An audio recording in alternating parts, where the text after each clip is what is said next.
নমস্কার বন্ধুরা, সুপ্রভাত। কেমন আছো তোমরা সবাই? আশা করছি তোমরা সবাই খুব ভালো আছো আর আমিও বেশ ভালো আছি। আমি সোমাশ্রী আর আমার চ্যানেল লাইফ ক্যাপচারের নতুন একটি ভিডিওতে তোমাদের সকলকে জানাচ্ছি অনেক অনেক স্বাগত আর অনেক অনেক ভালোবাসা। ঘড়িতে এখন সময় সকাল ওই 7টা। ঘুম থেকে উঠেছি ওই 7:45 নাগাদ।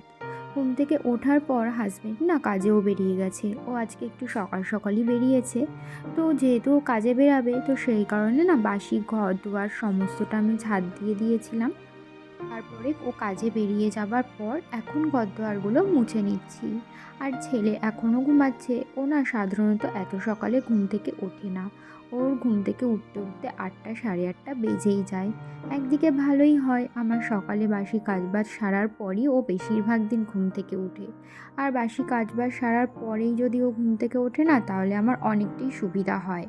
ওদিকে ঘর মোছা আমার হয়ে গেছে। ঘর মুছে এখন এই যে সামনের যেই উঠানটা আছে ওখানে না একটু জল ঝরা দিয়ে নিচ্ছি।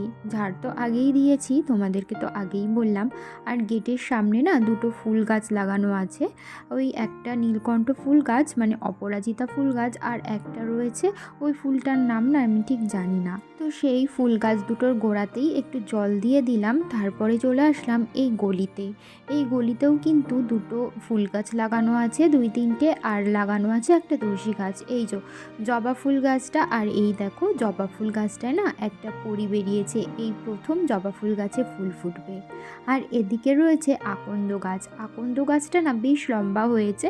মাঝে কয়েকদিন ফুলও ফুটেছিল, কিন্তু এখন বেশ কয়েকদিন হয়ে গেছে কোনো ফুল ফুটছে না।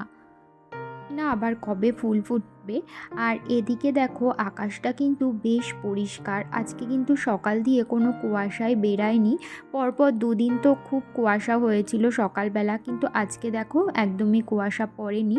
এখন কিন্তু বেশি বেলা হয়নি, ওই 7:30টাও এখনও বাজিনি, 7টা 15-15 হবে। দেখো আজকে কিন্তু ভালোই রোদ বেরিয়েছে। তো বন্ধুরা, এই যে দেখো আমার স্নান একদমই কমপ্লিট। আর ঘড়িতে এখন বেজে গেছে ওই 8:30 মতো। আর স্নানের আগে রোজ দিনের মতো আজকেও জামা কাপড় কেচেছি।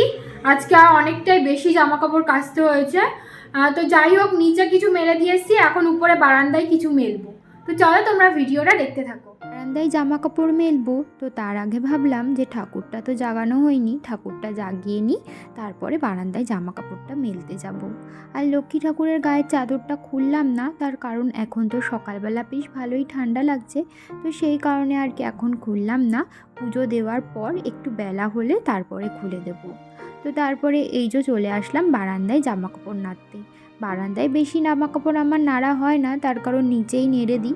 আজকে যেহেতু নিচে আর জায়গা নেই, ওই যে বললাম আজকে অনেকই জামা কাপড় ধুয়েছি অন্যান্য দিনের তুলনায়, সেই কারণে নিচে যেহেতু জামা কাপড় মেলার আর জায়গা নেই, তো সেই কারণে উপরে এই বারান্দাতেই আমার ছেলের জামা প্যান্টগুলো মেলে দিলাম।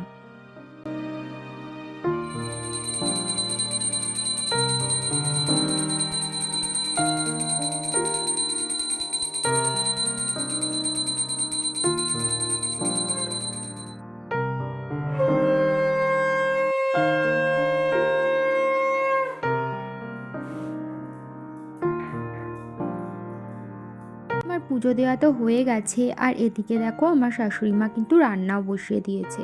করছে হচ্ছে বকফুলের বড়া, আর করবে লঙ্কার চপ। ওই যে বড় বড় যেই লঙ্কাগুলো আছে, এই যে দেখতেই পাচ্ছ, এই লঙ্কাগুলো দিয়ে কিন্তু লঙ্কার চপই খাওয়া হয়। তো সেই জন্য এই লঙ্কাগুলো আনা হয়েছে, এগুলো দিয়ে কিন্তু লঙ্কার চপ ভাজবে। আর এই লঙ্কাগুলো কিন্তু খুব বেশি ঝাল হয় না, এগুলো চপ খাওয়ারই লঙ্কা। লেগে আসছে। এই জিরে এই লঙ্কা দিয়ে একটা টক করে ডালের সঙ্গে। ওদিকে তো ওপরে রান্না বান্না করা হচ্ছে, আর এরই ফাঁকে আমি চলে এসেছি নিচে, কারণ নিচে তো বাসি বিছানাটা তোলা হয়েছিল না, কারণ এতক্ষণ আমার ছেলে ঘুমাচ্ছিল। আমার পুজো টুজো দেওয়ার সমস্তটা হয়ে গেছে, তারপরে ও ঘুম থেকে উঠেছে। তো সেই কারণে আর বিছানাটা তুলতে পারিনি। তো এখন সমস্ত কাজবাজ হওয়ার পর, ছেলে ঘুম থেকে ওঠার পর ওকে খাইয়ে দাইয়ে দিয়ে এখন আমি চলে আসলাম নিচে বিছানাটা তুলতে। শীতকালে বিছানা তুলতে না এত অস্বস্তিকর লাগে। একটা তো জিনিস না, মানে কতগুলো জিনিস যে ভাঁজ করতে হয় যে কি বলবো। তার মধ্যে রয়েছে এই মোটা কম্বলটা। এই মোটা কম্বলটা ভাঁজ করতে যে কি বিরক্তিকর লাগে এটা আর নাই বা বললাম। তো যাই হোক, এদিকে দেখো বিছানাটা ঝেড়ে না মাদুরটা পেতে নেব। আর মাদুরটা পাতায় একদিকে সুবিধা হয়, সারাদিন বিছানা কোনো ওলট পালট হয় না, একদমই টান টান থাকে। আর বিছানার চাদরও না কম নোংরা হয়। তো বন্ধুরা, এই সবেমাত্র পুজো টুজো দিলাম, আর পুজো দিতে দিতেই না আমার ছেলে ঘুম থেকে উঠে গেছিল। ও ঘুম থেকে ওঠার পর ওকে খাইয়ে দাইয়েও দিয়েছি, আর এখন বিছানাটা তুললাম, আর তারপরে এখন উপরে যাব। তো চলো।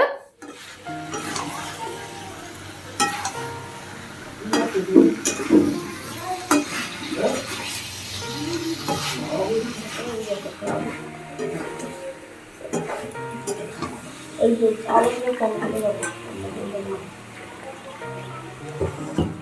তুলে উপরে এসে করে নিলাম 2 কাপ চা, কারণ সকালবেলা তো চা খাওয়া হয়নি, তো 2 কাপ লিকার চা বানিয়ে নিলাম। তো ওদিকে চাটা খেতে খেতে এদিকে দেখো আমার শাশুড়ি মার কিন্তু রান্নাও হয়ে গেছে। আজকে রান্না করছিল ফুলকপি আলুর তরকারি, আর যা যা রান্না করেছিল আমাদেরকে দেখিয়ে দিচ্ছি একটু বাদেই। তো ভাবলাম যে রান্না যেহেতু হয়ে গেছে তো রান্নাঘরটা পরিষ্কার করে নিই। বসে থেকে তো লাভ নেই, বসে থাকলে আমারই লস, কারণ কাজবাজের সমস্তটাই দেরি হয়ে যাবে। আর এখন করলেও করতে হবে, পরে করলেও করতে হবে। তো সেই কারণে শুধু শুধু কাজগুলো ফেলে রেখে কোনো লাভ নেই। তো সেই কারণে কাজে লেগে পড়লাম। আর এই যে রান্নাঘরটা ভালো করে পরিষ্কার করে নিচ্ছি, আর গ্যাসটাও কিন্তু ভালো করে আমি মুছে নিচ্ছিলাম।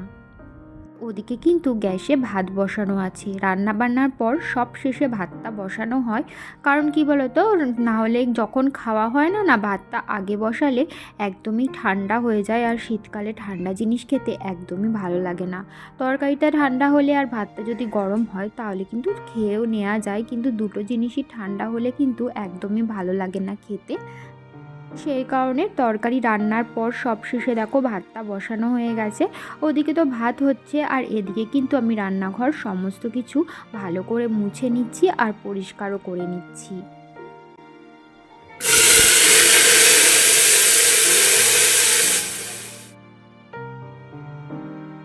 দিকে রান্নাঘর পরিষ্কার করে ছেলের খিচুড়িটাও বসিয়ে দিচ্ছি, সমস্ত সবজিপাতি কেটে। আর এখন না ওর খিচুড়িটা এইভাবে ফোড়ন দিয়েই করি, কারণ ওইভাবে সেদ্ধ সেদ্ধ খিচুড়ি করলে না ও খুব একটা বেশি ভালো খায় না। তো সেই কারণে এদিকে খিচুড়ি বসাতে বসাতে ভাতটাও হয়ে গেছিলো। ভাতটা ওদিকে উবুর দিয়ে দিলাম, আর এদিকে খিচুড়িতে চাল ডাল ধুয়ে দিয়ে দিয়েছি আর জলও দিয়ে দিয়েছি। তারপর প্রেশার কুকারের ঢাকনাটা বন্ধ করে চলে গেছিলাম বাসন মাজতে। এদিকে কিন্তু বাসন মেজে ধুয়ে আমি নিয়ে চলে এসেছি, আর এখানে বাসনগুলো উবুর দিয়েও রেখে দিলাম। আমাদের রান্নাঘরের এই জানলাটা দিয়ে না খুব সুন্দর রোদ আসে। তো সেই কারণে রান্নাবান্না করার পর যে সমস্ত এঁটো ন্যাতা হয় আর কি, হাঁড়ি কড়াই ধরার, সেগুলো ধুয়ে কিন্তু এই জানলাটাতেই মেলে দিই, আর খুব ভালো করে শুকিয়ে যায়।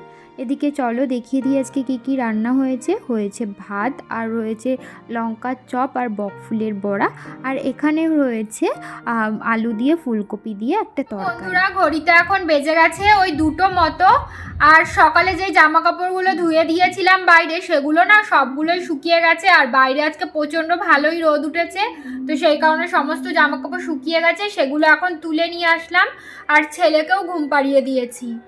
আর আজকে আমাদের বাড়ির সামনে, মানে একদমই সামনে মাঠের মধ্যে পিকনিক করছে, তো সেই কারণে তোমরা হয়তো একটু গানের আওয়াজও পেতে পারো। যাই হোক, চলো এখন আমি আমার ছেলের পাশে একটু শুয়ে রেস্ট নিয়ে নেব, তোমাদের সাথে আবার বিকেলবেলা কথা। আমার আগে যেই পাতের শাখাটা ছিল ওই শাখাটা তো বেড়ে গেছিলো, তো সেই কারণে ওই শাখাটা তো ঠিক করতে দিয়ে এসেছিলাম দোকানে, সেই শাখাটা আজকে নিয়ে আসা হয়েছে।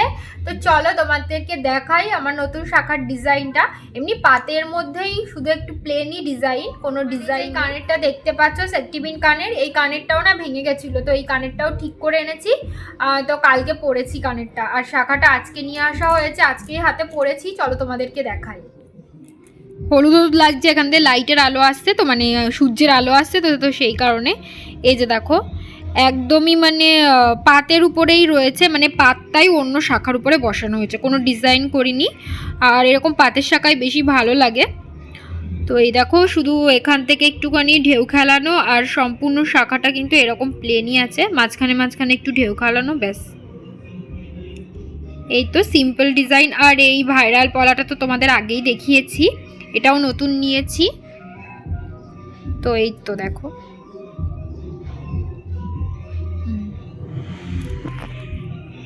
তো কেমন লাগছে ডিজাইনটা অবশ্যই জানিও, একদমই কিন্তু সিম্পল ডিজাইন। আর হাতটার দেখো কেমন হলুদ লাগছে, পুরো মনে সূর্যের আলোর কারণে এরকম লাগছে হয়তো, দেখো পুরো হলুদ। আমার মা এখন ডিম বাজছে। আমার মা এখন ভাত খাবে। আমার মা এখন ভাত খাবে। শুনতে পেলে কে ভয়েস দিল? তো যাই হোক, এদিকে দেখো দুপুরবেলা আমি চলে এসেছিলাম ভাত খাবার জন্য। তো ভাত খাওয়ার আগে একটা ডিমের অমলেট করে নিলাম গরম গরম। তো ওই তো ডিমের অমলেট দিয়ে এখন ভাতটা খেয়ে নেব। ঘড়িতে বেজে গেছে সন্ধ্যা 6:30, 6:30টারও বেশি, ওই 6:45 মতো বেজে গেছে। আর সন্ধ্যা দিয়ে আসলাম, সন্ধ্যা দিয়ে নিচে এসে কিছু জামা কাপড় ছিল সেগুলো ভাঁজ করলাম, ভাঁজ করে একটুখানি শুয়েছি। আর আমার ছেলে যা শুরু করেছে, মানে একটুখানি শুলে ও যদি দেখেছে যে একটুখানি শুয়েছি, তো এমন শুরু করে না যে কি বলবো। আজকে রাত্রে আমাদের রান্না হবে চিকেন। তো সেই কারণে মশলাটা কষিয়ে নেওয়া হচ্ছে সবার প্রথমে। দেখো সমস্ত কিছুই কিন্তু এর মধ্যে দেওয়া হয়ে গেছে, আদা রসুন পেঁয়াজ তেজপাতা যা যা দেওয়ার থাকে আর কি। তারপরে এই যে দেখো মাংসগুলোও এখন এক এক করে দিয়ে দিচ্ছে। বন্ধুরা তাহলে আজকের ভিডিওটা এই পর্যন্তই, আবারও দেখা হবে। ভিডিওটি ভালো লাগলে একটা লাইক করে দিও।